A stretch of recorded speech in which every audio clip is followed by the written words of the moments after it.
listening to Your Brain on Air. The program will begin shortly. Enjoy. Sa kuulat eetris oma aju, saade algab varsti, head kuulamist.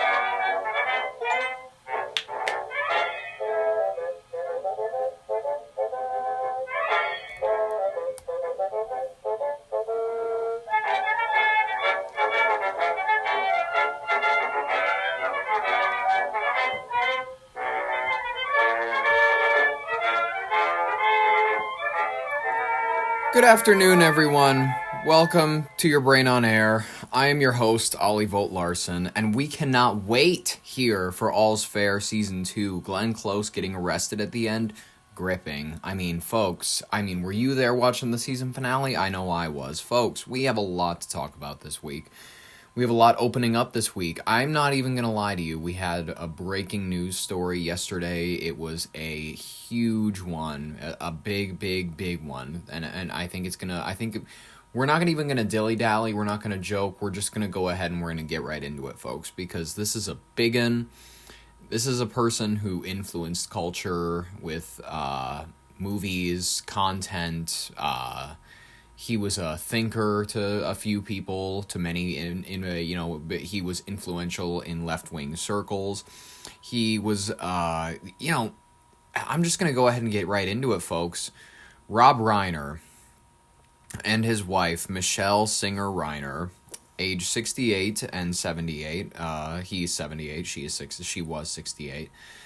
Rob Reiner and his wife stabbed to death in their Brentwood home. Their son, Nick Reiner, in custody now as the prime suspect. Folks, people are killing their own parents. That should be the headline, is that people are out there and they're going, hey, Mom, I don't like you. Stab, and they're dead. Folks, just yesterday, it is December 15th, I know. It's December 14th, 2025. On December 14th, 2025, renowned Hollywood director and actor Rob Reiner and his wife, Michelle Singer Reiner, were found dead in their upscale Brentwood home in Los Angeles. Emergency responders arrived at 3:40 p.m. following a medical aid call, where the couple was pronounced dead at the scene. Multiple reputable sources, including Los Angeles Times, ABC News, Variety, and the New York Times, Associated Press, and Reuters, confirmed the deaths were investigated as an apparent homicide, with law enforcement reporting stab wounds as the cause of death.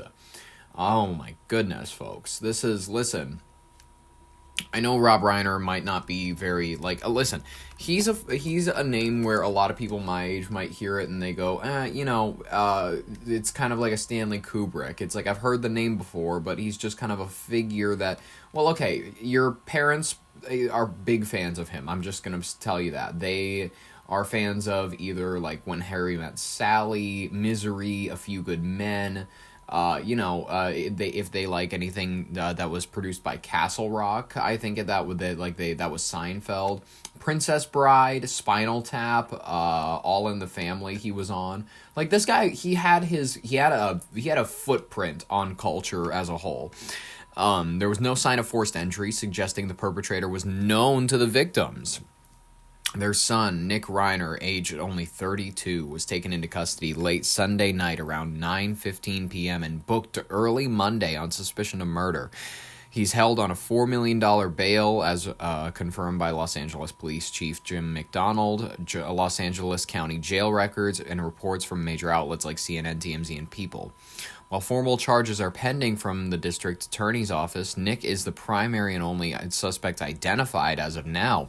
Sources close to the family, cited by People and Los Angeles Times, allege he is responsible, though police have not publicly detailed the motive. Background reports indicate Nick Reiner had a history of substance abuse, including multiple rehab stints and periods of homelessness as a teenager.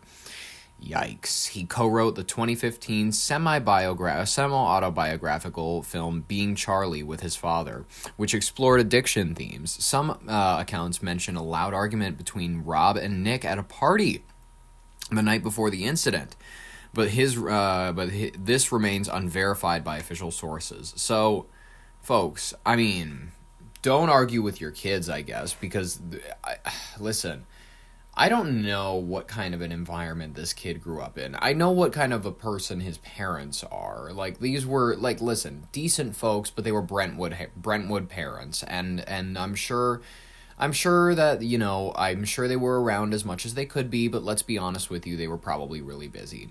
And if you look at the history of Hollywood kids taking pills, going to parties, kind of wrecking their own lives, it's not uncommon to kind of see this outcome. It's really rare, though, to see a Menendez brothers style. This is like a big one, people. This is like, I read the headline last night and I went, what the fuck, out loud, and I woke up my fiance, it freaked her out. The Reiner family issued a statement expressing profound sorrow and requesting privacy at the moment. Tributes poured out from figures like California Governor Gavin Newsom, former President Barack Obama, and Hollywood peers, all highlighting Rob's iconic contributions to film such as The Princess Bride, When Harry Met Sally, and This Is Spinal Tap. The couple, married since 1989, had 3 children together, Jake, Nick, and Rami. Oh my gosh, the other 2, they're going to be so pissed. Can you imagine? One of their children reportedly discovered the body, so I'm guessing it wasn't Nick, but like one of the other ones. I mean, we got a clip from CBS News to go in depth about it because goddamn, people, this is nuts. This is not like, listen, it's Hollywood, so we do have to understand that things like this are going to happen sometimes, but holy shit. Just the fact that it happened to, I don't know, I guess I go like anybody in Hollywood. I guess I can reasonably suspect that their children would want to kill them for whatever reason. Like, I guess that's just the culture of the area. I'm sorry, that is. Let's just hear what they have to say about the morning news, CBS. Following some breaking news, Rob Reiner's son, Nick Reiner, is now in custody after Rob Reiner and his wife were found dead from apparent homicides at their home in Los Angeles yesterday. Let's bring in CBS News senior coordinating producer for crime and public safety, Anna Schechter. Anna, this had been sort of out there for quite some time, but what are we learning now that we can confirm? Well, we've just confirmed that their son, Nick Reiner, was arrested on Sunday. So yesterday, yeah. Yesterday. Last night, he was booked today. He's being held on $4 million a bond, and there are no charges listed in the Los Angeles County records that we've reviewed. Oh, for weird. So we are maybe he didn't do anything charges, wrong. Information on those charges, and the next steps. Will he be arraigned today or tomorrow? Will those charges be read to him? But right now, we know that Nick is in custody at this time. He looks like the kind of guy that would stab his own dad. I'm not even going to lie to you. He has a far-off look in his eye. He has kind of the psychopath eyes where you can see the whites underneath the pupils. Just a really freaky figure. I don't know. We can also report he's one of the 3 children. They had 2 sons and a daughter. He had spoken publicly about his substance abuse issues in the past. He talked about having been homeless, living on being the a street. junkie. He and his father actually worked together on a film based on that experience years ago. Being Charlie. Exactly. And so this is just such a tragic turn of events. And she was like, shut up, dude. That was my line. I'm supposed to tell you all about this shit. Yes, we were hearing, even late last night, we were kind of hearing reports that it was a family member, that it was one of his sons, potentially Nick, and now we have that confirmed. And what's incredibly disturbing to me is the time. I mean, it happened in the middle of the day, right? Like, that's what they think, around 3, or is that when they first discovered? They discovered the couple they were already dead, and that they had been dead for some period of time. We do not have a time of death. Now, the medical examiner was there for hours, so let's wait and see what the medical examiner says. Usually a medical examiner will give an estimated time of death, so we don't know exactly when the alleged murder happened, but we know they were found yesterday afternoon, just a afternoon time, not like in the middle of the night or anything like that. Interesting. And just tragic, Nick's sister lives across the street. There have been reports that she actually was the one who found them, so we're drilling down on that. But what a tragedy for this family. And, just recently, a couple months ago, Leslie Stahl sat down with him for 60 minutes for an interview. It's just unbelievable. What's incredibly disturbing and striking to me is not just in the... Rob Reiner brought so much joy to millions of people. Millions. He was such a prolific artist, and his films, as we've talked about, range in genre from comedies, obviously, love stories, horror films. When Misery, people forget that he did Misery. To kids hanging out and finding dead people. A Few Good Men, The American President, which was a movie that, for me, gave me a little bit of an insight into what life as a president of the United States could be. Michael Douglas. Such a range. It's such a range. And excellence within that range. And to then to meet your end in such a violent way, and now with the suspect being the child that you taught how to ride a bike, and that you once gave a baby bottle to. Let's be honest with you, Brentwood, Los Angeles, California, there was no way that he was the one teaching this kid how to ride a bike. There was no way that he was holding the baby bottle or nothing. It was some lady from just four hours south. I'm just telling you that. It is incredibly sad. And also, we're in day one of Hanukkah. Rob Reiner and his family were towering figures in the Jewish community in right. Los Angeles. They were probably getting ready to celebrate 100%. the first night of Hanukkah. That's right. There's a Truth Social post by the President of the United States. I want to post it. I want to show it to our viewers here. And the President says, quote, "A very sad thing happened last night in Hollywood. Rob Reiner, a tortured and struggling but once very talented movie director and comedy stars, passed away together with his wife Michelle, reportedly due to the anger he caused others through his massive, unyielding and incurable affliction with a mind-crippling disease known as Trump derangement syndrome."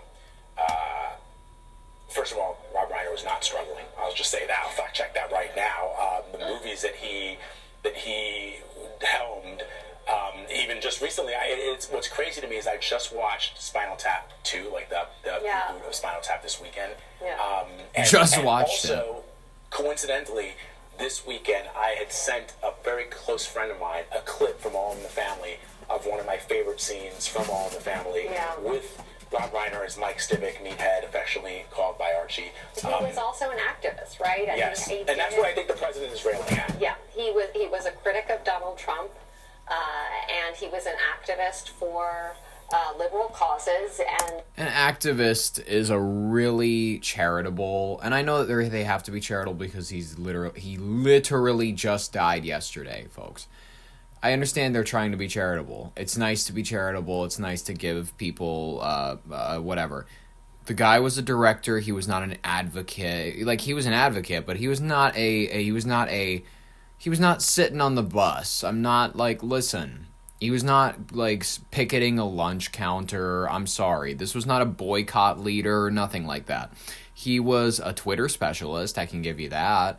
But otherwise, give him advocate also. He was an advocate for these things, but an activist? Come on. Did you really see Rob Reiner marching?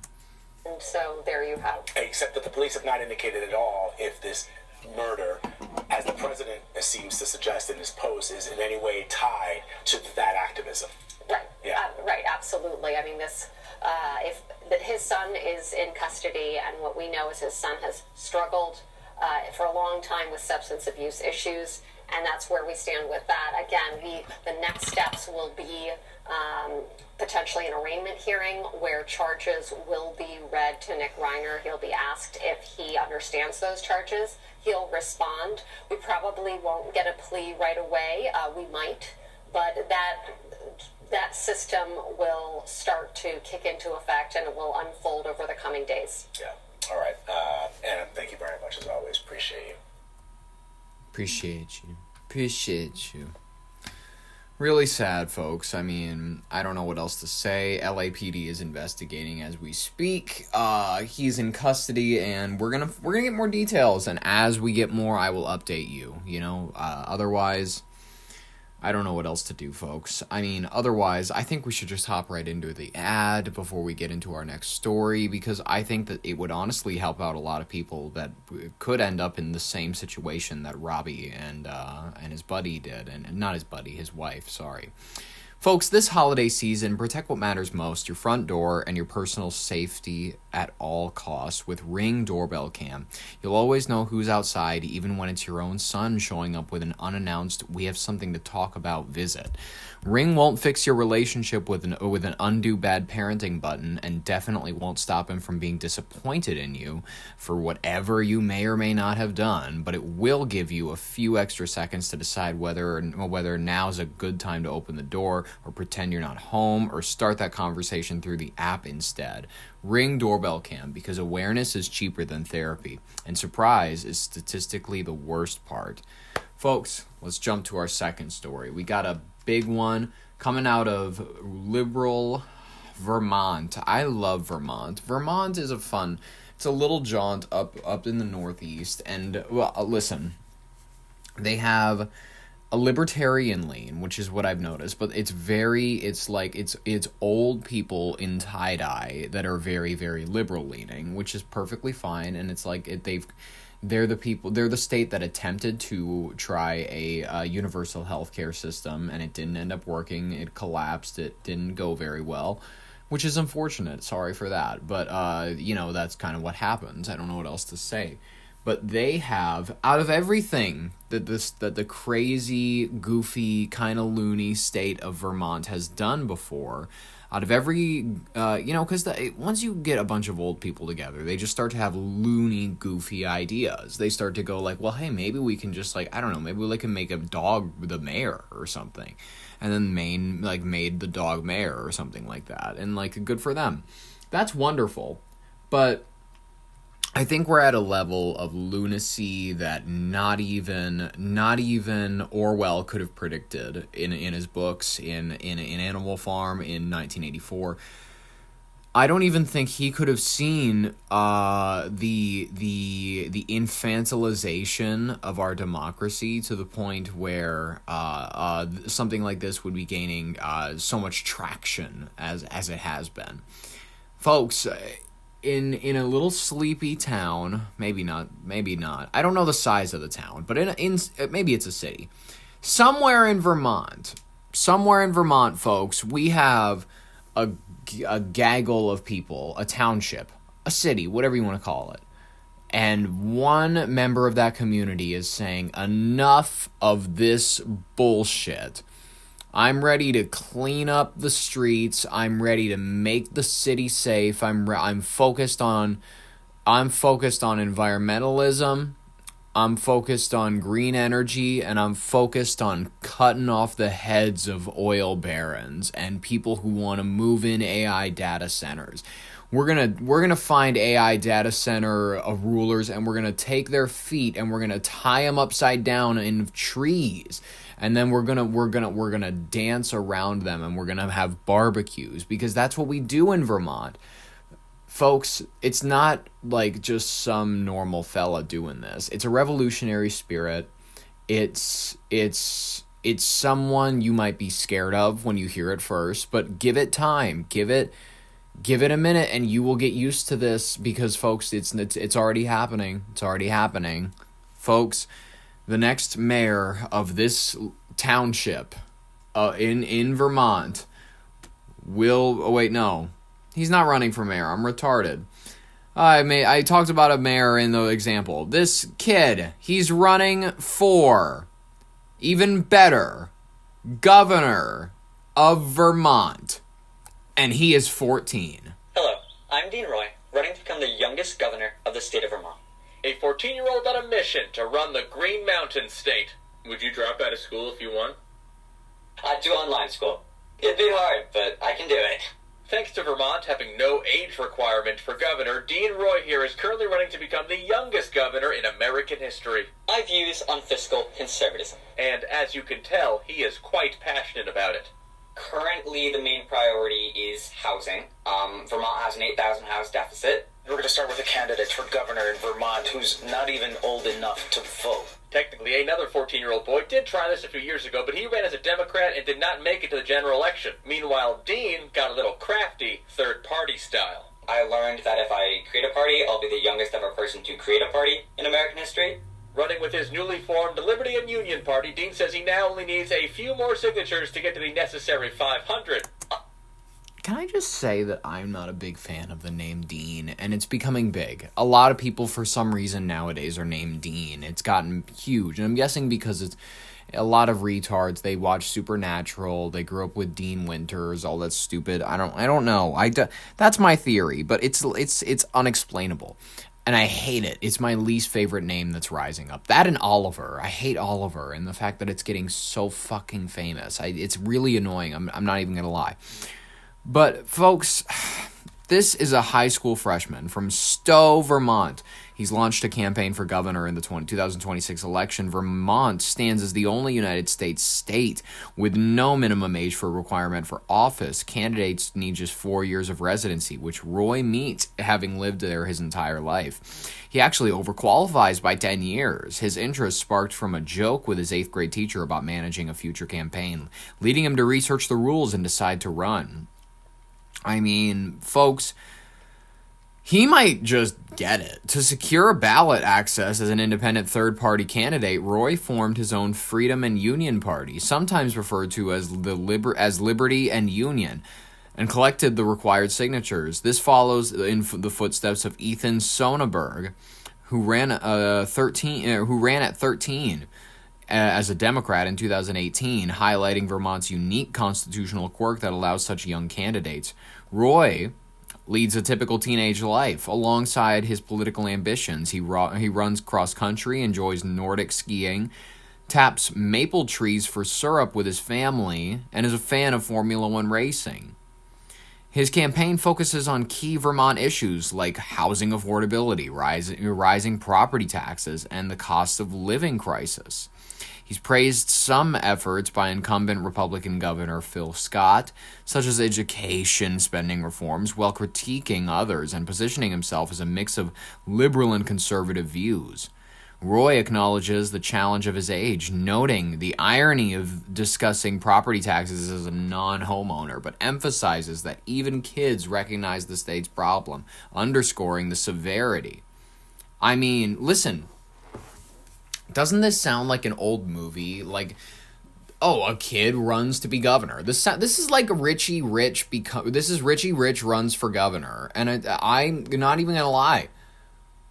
Why is it such a bad option? I mean, point to anybody else that the state of Vermont has produced, except for the Democratic Socialist Bernie Sanders.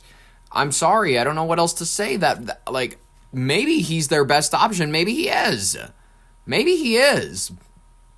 I mean, well, Roy, he stands no realistic chance of winning. But against established candidates like Governor Scott, he views the run as a long-term investment in his political future to gain name recognition and engage voters early. In interviews, he's addressed potential victory scenarios, saying he'd switch to online schooling to balance duties, insisting it'd be hard, but he can do it. His campaign has drawn national media attention, sparking discussions about youth involvement in politics and whether states should impose age limits. I mean, Vermont, don't take care of this. You guys, you're going to have a 4-year-old be governor one day, and I'm going to love it. I will love it. If elected, Roy would shatter records as the youngest governor in U.S. history, though his bid serves more as a kind of a civic engagement as less than a serious threat to win. Let's speak up, boy. A few people just say no. Which is totally reasonable. I understand why they do. Dean did spend 8th grade as a page at the State House, but for the record, he does engage in more standard 14-year-old activities too, like running cross-country and, shout out Vermont, making maple syrup with his family in their backyard. It's very, very long to make, but the product's rewarding, so. I'm going to give you my address. Send some? Yes, please. Not that he has any time right now, since Dean may soon have a state to run. If I win, and I lead Vermont to the best of my ability, and if I lose, I learn from it, and I run again later. You know, go with grace, go with honor, go with speed. And I promise you, kid, you will be the governor. You will be the governor at 18, at 24, whatever age you're able to win it. I think that he could do it, and I think that this kid's going places. I'm sorry to say it. Vermont is going to have the youngest governor in history, and then, I don't know, sprinkles are going to be legal for everything or something. I don't know what he would say. I don't know what he plans to make really legal. He says he's going to take on the housing crisis. How? By gingerbread houses? I don't know what what is the policy? What is the actual policy that this kid is putting forth to fixing the housing crisis? Hey kid, can you imagine that he signs in on his first day and they actually serve him up a lot of issues? They're like, hey, we're having a real issue with this housing encampment, especially like right in the fucking capital of the fucking state. They're right under the overpass, and we really got to deal with this. And he's like, I don't know, give them blankets or something. And then that's visionary. I think he's a visionary, and I want him to lead us. As a matter of fact, speaking of leading us, I'm going to lead us into the rapid fire section of today's headlines. Folks, there's a lot of things that you need to know about in order to keep your media diet healthy, so I'm going to keep you posted on everything that you should need to know. Number one, we got major peace talks over Ukraine conflict continuing in Berlin. Diplomats from the US, EU, and NATO met in Berlin to push negotiations aimed at ending the nearly 4-year war.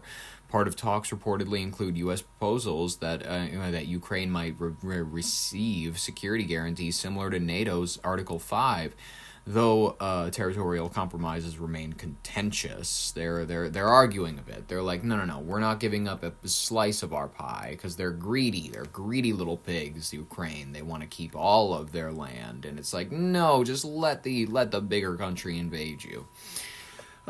Devastating mass shooting at Bondi Beach. Not Pam Bondi, it's Sydney, Australia. A violent attack at Hanukkah celebration on Bondi Beach left more than a dozen people killed and dozens wounded. 2 gunmen opened fire on beachgoers, shocking Australia and prompting debates on public safety and gun laws.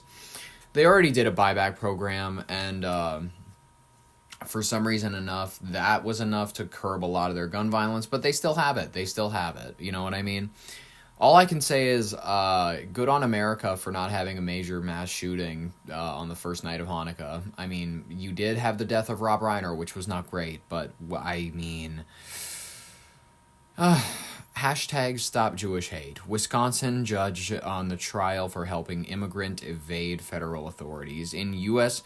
legal news, a trial has begun for the Wisconsin judge accused of facilitating the immigrant evasion of federal agents, a case drawing attention to judicial conduct and immigration enforcement. It's going forward. That bitch is going to jail. I think that Trump should go, hey, when she is convicted, we will execute her day one of conviction. We will take her to the guillotines, and she will be actually, we're going to save her. We're going to save her in the gallows, and we are going to bring her out for July 4th, 2026, for the 250th anniversary of our country.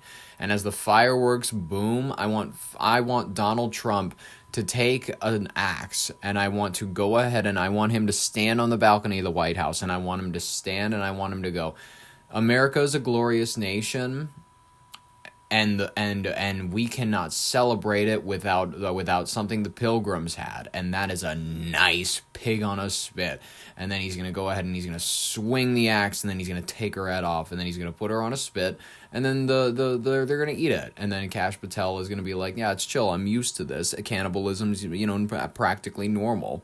That's the 250th anniversary under the Trump administration, and everyone has to look forward to it. Everyone needs to. Listen. It's not an ask. It's a you will. It's a you will be happy about this celebration. French Senate approves controversial 2026 budget bill. The French Senate passed a bill plan for a budget in 2026 that officials acknowledge will expand the fiscal deficit, setting up negotiations with lower house and debates over economic policy. Patrick Mahomes suffers a torn ACL in an NFL game. NFL star quarterback Patrick Mahomes suffered a torn ACL during a game, putting his season and possibly postseason hopes in doubt as he considers surgery. I mean, that or walk it off, champ. Trinidad and Tobago allows U.S. military aircraft transit. Trinidad and Tobago approved a decision permitting U.S. military aircraft to use airports for transit, a notable development in regional defense cooperation. Cool, fun, and amazing.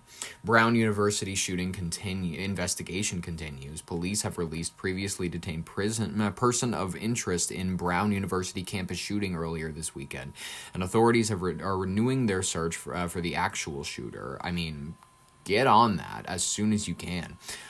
Wall Street stocks slip as traders brace for new data week. Major U.S. indexes edged lower with investors positioning for a busy week of key economic reports and possible implications for interest rate policy. Who knows? U.S. home builder sentiment rises despite cost pressures. U.S. home builder confidence climbed to an eight-month high in December, although builders report activity is still constrained by higher costs for materials and tariffs. Get on it. I want a house to own in the future, please. Deadly flash floods in Morocco's Safi province kills dozens. Severe flash floods in Morocco's Atlantic coastal region killed at least 37 people after torrential rains, prompting rescue efforts and disaster response. Uh-oh, that's no good. Folks, that was our rapid-fire section of today. We were going to hop into our third story, and I don't know what else to say except for the fact that California is having a lot of shit going on. This takes place in Hemet. And folks, a cult-like group members are being arrested by the dozens, apparently. I'm just kidding. There's quite a few that are being arrested in a California Hemet murder mystery. Several arrests have been made in Southern California in connection with a long unsolved disappearance of a man tied to a religious group based in Hemet. Law enforcement officials arrested 4 individuals this week as part of an ongoing homicide investigation linked to the disappearance of Emilio Ganem, who was last seen May 2023 after visiting a Starbucks in Redlands and was involved for years with the local religious community called His Way Spirit-Led Assemblies. 3 of those arrested include the group's leader, include Daryl Martin, 58, and his partner Shelly Cat Martin, 62, and member Rudy Moreno, 43. All booked on murder and related weapon charges, according to police records. A 4th suspect was taken into custody on weapons possessions counts. Authorities described the organization as cult-like, and the arrests grew out of suspicions that Ganem's disappearance involved foul play. Ganem, a former devoted member of the group for about 2 decades, had moved to Tennessee but returned to Southern California to run a local business, once linked to the group before vanishing. Police initially found his rental truck and other leads that shifted their investigation from a missing person case toward a potential homicide, prompting broader scrutiny of the group's leadership and activities. The case has also revived interest in other unsettling incidents tied to the group's past. Law enforcement and former members have highlighted allegations that the organization exerted excessive control over its followers, including financial contributions and deference to the Martins' authority. Investigators also are renewing older episodes, including a 2010 death of a 4-year-old boy under the Martins' temporary care, which was previously ruled natural but is now under renewed examination as authorities probe patterns within the group. Relatives and ex-members say the arrests bring some relief, but many unanswered questions still remain. Families of the missing have long pressed investigators for answers, and these recent developments mark a significant step in a case that has stretched over years across multiple jurisdictions. Police continue to piece together evidence and pursue possible additional charges as they unravel the full scope of what happened to Ganem and possibly other individuals associated with this organization. This is a real spooky situation, people. I mean, cults are getting big again. I mean, the 1970s are kind of back.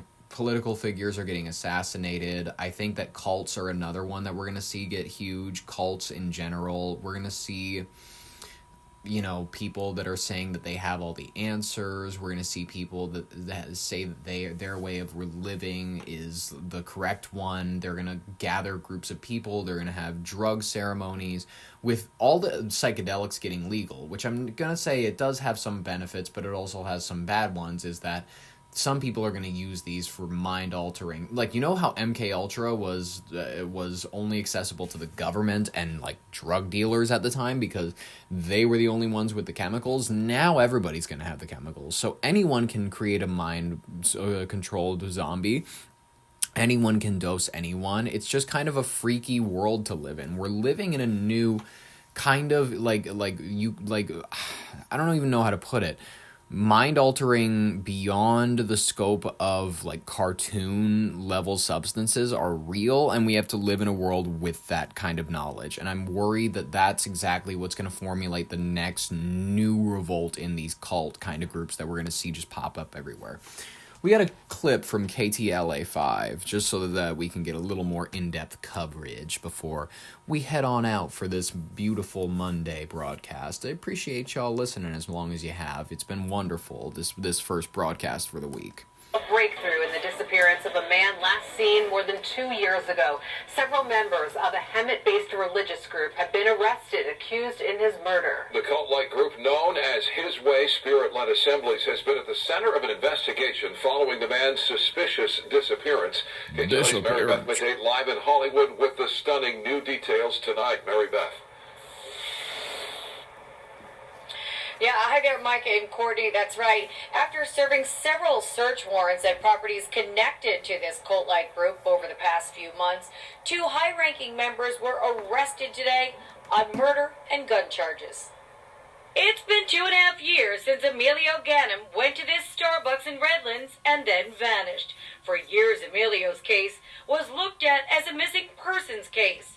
But this past summer, Redlands police began looking at it as a homicide after uncovering new evidence. The circumstances are such that we're at least investigating this as a possible homicide. At the heart of their investigation has been a little-known religious organization based in Hemet called His Way Spirit-led Assemblies. Emilio had been a member of the cult-like group for more than 20 years. Thursday morning, authorities arrested 2 high-ranking members of that group for murder and gun charges at their Hemet headquarters. Redlands police confirmed they arrested 58-year-old Daryl Music Martin, who also goes by the name Pastor Music. He, along with his wife, Shelley Bailey Cat Martin, who calls herself a prophetess, are the leaders of the organization. He's black, she's white. white. Of their many online music videos. The other high-ranking member who was arrested is 43-year-old Rudy Moreno. We're told by a former member who's too afraid to be identified that the last time he saw Emilio in May of 2023, Emilio was on his way to meet with Rudy and was then never seen alive again. Emilio asked me about him on a couple of different occasions what I thought, and I said I didn't trust him. Don't meet with him. Just prior to Emilio's disappearance, Emilio parted ways with the religious group here in California, quit the pest control company the group runs, and moved back to Nashville to be with family and start his own pest control company. Emilio also wanted to start a satellite office here in Southern California and had returned to SoCal to make that happen. And he was in California to contact potential customers. This didn't sit well with His Way Spirit-led Assemblies because Emilio's company would be competing against theirs. And that's how the group makes its money. They even sent Emilio this cease and desist letter. The money's not coming from the person, it's coming from the pastors. You don't mess with the pastors. You don't mess with the pastors. Well, both of the men arrested today are being held without bail. Now, this group is also being looked at for the disappearance of another member of the group, as well as the death of a 4-year-old boy.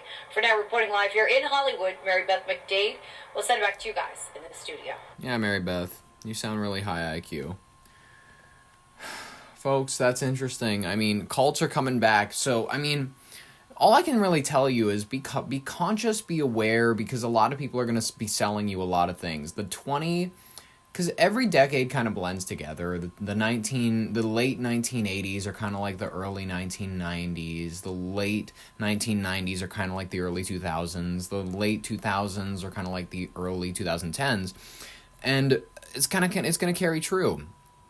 Like, we had a bit of a style trend carry through that from the late 2010s to the early 2020s, and I feel like whatever the late 2020s is going to have is going to stay on over to like the early 2030s, at least to 2035. So it could be up until then that we see this dramatic increase in cults, but who knows? It could be just a blip, it could be a minimal episode, but who knows, folks? I'm just the news person here to tell you to look out for cults and watch out for what people tell you. But in the meantime, folks, thank you so much for listening. I appreciate you being here. Subscribe if you want more, like if you liked it. This has been a wonderful Monday broadcast. We're going to be here Tuesday, Wednesday, Thursday, Friday. Thank you so much for listening, and this has been your Brain on Air with Ollie Bolt Larson. I will catch you tomorrow. Bye-bye.